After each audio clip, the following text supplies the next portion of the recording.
Good evening and salutations, my Days of Our Lives fans. I didn't care about the Abby and chat scenes at all. I really didn't. Um, Now I know there was a lot of behind the scenes stuff with Abby and why she left, and from what I understood, she wanted to sit there and stay. She just didn't want to be there full time. Kind of come and go like the other characters. But the thing about her character is that she's essential to the show with Chad. Unless Chad's going to sit there and go and they come and go every now and then, it just wouldn't make any sense for her to just come by and visit every now and then. And it just wouldn't work out. So I understood why she left, but having her come back as a ghost was just stupid. I get the meaning behind it. I get the idea that Abby wanted Chad to move on, to be happy for himself, for the kids, find love and all that stuff. But I felt like I could just did without the whole scenes. To be honest, I really did, which is why I fast forward through a lot of it because it was just pointless. It was nearly pointless. I didn't enjoy it. That's the bottom line. The stuff with Nancy and Clyde. This was another scene that seemed like it was somewhat pointless. Nancy just wanted to get closure. Clyde just needed to ask him for forgiveness. I'm like, bro, are you kidding me? Did you really just ask this woman, could you find a way to forgive me? After you done murdered, after you done murdered Abby, uh, you murdered one person. You tried to kill somebody else. You left two children motherless, and you want forgiveness from her? Are you? Wow. So she said her piece. Um, she admitted that she was very vulnerable when, after Craig and everything like that, and she needed somebody. Hell, she got to a point where she even said that it was cringy just her thinking about it. Okay? It was cringy. Let's just think about that for a minute. The fact that this one, I mean, granted, I'm not going to sit there and speak for older people and what language they can and can't use, but the fact that she used cringy said everything that we need to know as far as just how bad she felt. Um, so yeah, she says her piece and then she leaves, and that's pretty much about it. Um, Allie,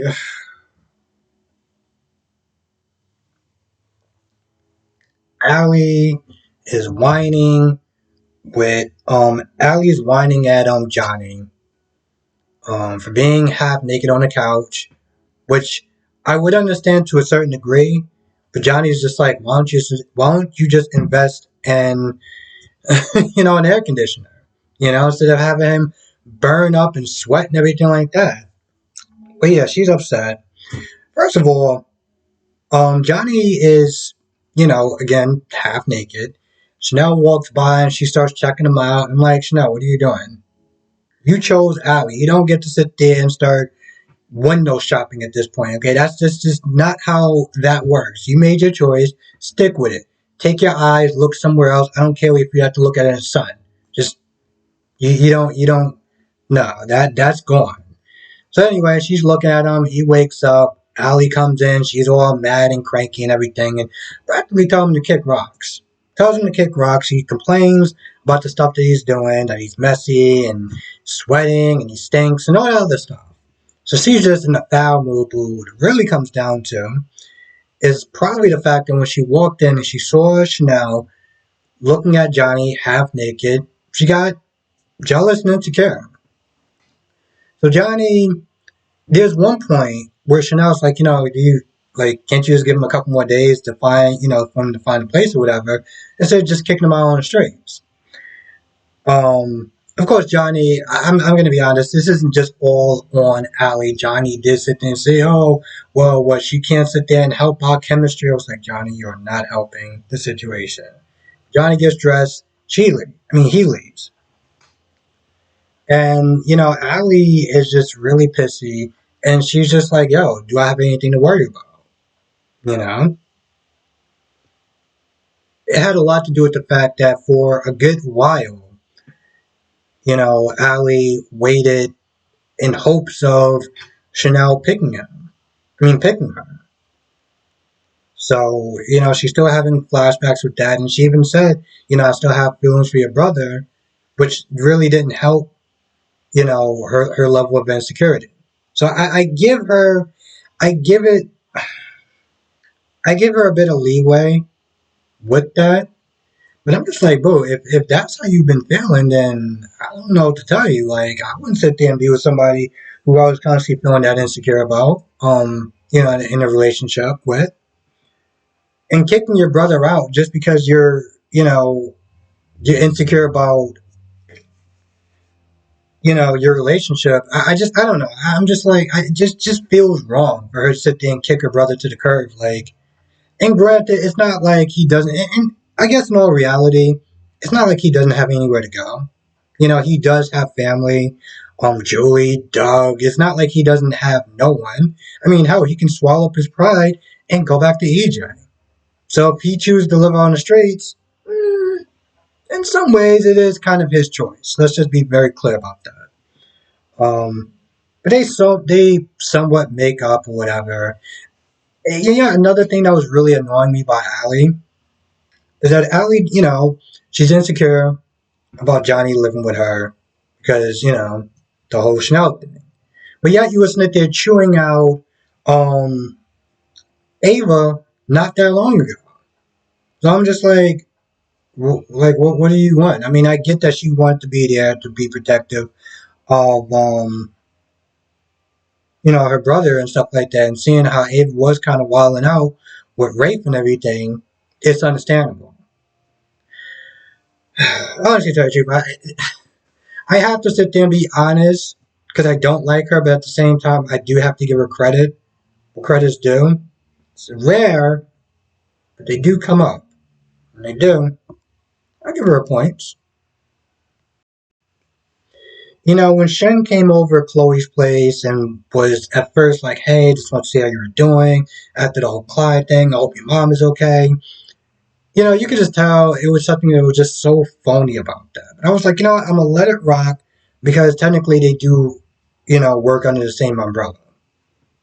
But the minute that he brung in Stefan talking about, oh, well, Stefan's back and, he has feelings for you and he comes from a prominent family, it was like, bro, seriously?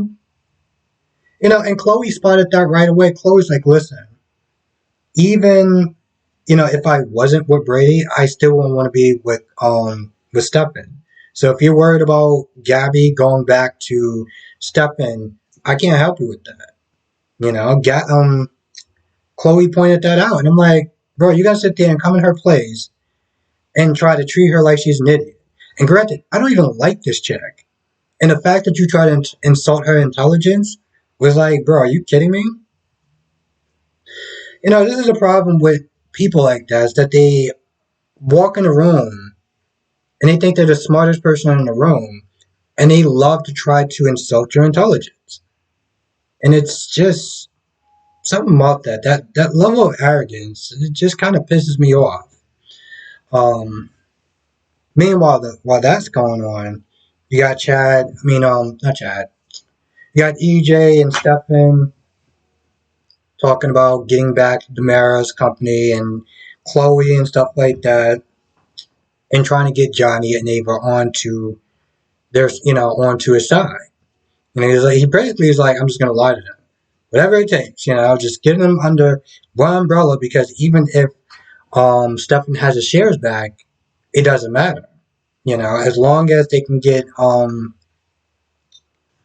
Johnny, on their side, they'll be good, especially with Ava. And that's one of the things that Ava and Gabby was talking about. Ava was like, "Yeah, I don't really know if we're gonna be able to count on Johnny's support because we were fine." But then I kind of told him that to leave. We're still on good speaking terms or whatever. But um, I don't remember if she said that like her votes count again since she is mind, body, and soul, seeing how she wasn't having hallucinations. but they still need Johnny's vote. They still need Johnny's support. So Gabby's like, yo, listen, you do whatever you have to do. You wrap your arms around him. You whatever you got to do. You just need to sit there and get Johnny on our side. And that's literally what Ava does. Ava sees Johnny walking outside, passing by, whatever. And, Johnny's like, yeah, I was staying with my sister for a little bit, but you know how family is. So he's like, well, I'm going to sit there and get a job and yada, yada, yada. And I'm like, I don't understand why don't you just stay with Doug and Julie. I'm pretty sure they have more than enough room where you can stay there. I don't really understand what the problem is. But Ava's like, yeah, why don't you sit there and come back, and live with me? And I'm like, what? So Ava goes from having some sort of attraction to Jake's nephew to now using him to make sure that, she keeps a job and Gabby's in power. I'm like, I guess it's just a typical Thursday. A typical soap opera Thursday. Like, damn, Ava. I would sit there and say that's cold, but Ava has done much worse. So this is pretty light compared to what Ava usually does. But anyway, she's acting all sweet and like, yeah, you can come back or whatever. And who says we gotta have a label and yada yada yada. And part of me is just like, I don't want to sit there and say my skin was crawling when I watched it, but I was like, ugh. Anyway, EJ comes in and EJ is practically lying straight to I don't know, I should tell you the truth when I think about it. I mean, yeah, he's lying. He said he was he said he was gonna lie to Stefan as far as getting back Johnny and Ava under one roof. But I felt like there was a little bit of it that might have been sincere. I mean, at the end of the day, yeah, he's gonna be angry at Johnny. And he's going to say some really messed up and cruel things. And he might even sit there and threaten. I don't know if he would actually, beat the hell out of him. But at the end of the day, you know, when they have their good days, they have their really good days. And he does love his son in his own unique demerit way. So when he was talking about, he pushed everyone away and he's, made amends with Chad and, he misses Johnny and stuff like that. I believe that part. The stuff he was saying about Ava, nope. That was pure 100% lie. Okay? But the thing about lies is that the best lies always has a bit of truth in it, you know? Because it comes across as more sincere and you can believe it a lot more. And it's sad. At the same time, it's like the best, when I'm sitting there saying like the best lies is the one that has a hint of truth in it, it's like, it still just sounds so disgusting. But that's literally what EJ does when he's talking to um, Johnny. And at the end, Johnny's like, hey, listen, I can't speak for her, but, I'll think about it. Pretty sure. So at some point, Shin comes back to Gabby's office and, he's like, hey, you take all the time you need. Um, you're worth waiting for. Meanwhile, when he walked in there, he saw Gabby looking at her old ring from, let's see, Jake, from Stefan. Anyway, they're talking, and Stefan comes in there, and Stefan's like, oh, well, I just want to sit there and tell you something, that I'm filing for divorce, and you need to move on. EJ comes in there, and EJ's like, yo, he got back his shares. So Stefan's like, yeah, I demand these shares right now. And he, like, raises his voice. And, Gabby's like, hey, listen, at the end of the day, I'm still CEO. So y'all can just sit there and kick rocks. Stefan takes pleasure in it because, he still, the way that Roth, like, really worked him over, he still has that hatred, that disdain from Gabby, um, before he fell in love with her. So, like, he was enjoying that scene and it was, I don't want to say, it wasn't that it was hard to watch, it was just like, wow, this is just cruel. But you know what? When I really think about it, I was like, it's cruel to watch Stefan take so much joy out of watching Gabby in pain. But I'm like, Gabby, isn't it they're lying to Shen? You literally are. You know damn well that you're not ready to move on since he's back to the land of the living. And you can try to force yourself all you want. But at the end of the day, no one likes being a consolation prize. No one. That's literally what you're doing to Shen. Every time you sit there and talk to him and you're like, hey, I'm ready to move on and I still want to be married to you, it's like, ugh. And of course, Stefan comes, he shows up at Chloe's place with some flowers. Now, here's the thing. They're gonna put Stefan with Chloe. I don't know how, but I know they're gonna do it. And you know what? Because I don't really like Brady that much, I don't hate the character either. I just don't really care for him either way. Um, I don't know how bad I'm gonna feel for him. Like they're gonna find some sort of way to break those two up, so that way Stefan can sit there and be with Chloe. And then at some point, and this is just my guess, my theory, whatever you want to call it. At some point, Gabby's gonna, I don't know, start to have more feelings, and Shen's gonna interfere. But I have a feeling, I don't know exactly how far my theory goes, but I know that they're gonna find some sort of way to break up Gabby. I mean, Brady and Chloe. And if it's not gonna come from Stefan, then it's gonna come from Kristen. I feel like that's about it. I can't really think of anything else that happened. I don't know. This episode wasn't really that good. I know that there's gonna be. I know it's gonna be days where the episodes aren't always gonna be like super amazing. I mean, don't get me wrong. This wasn't a terrible episode. I don't think it was a terrible episode. I think there was just certain parts that just was not really needed. The Nancy and Clyde stuff wasn't really needed. The Chad and Abigail stuff wasn't really needed.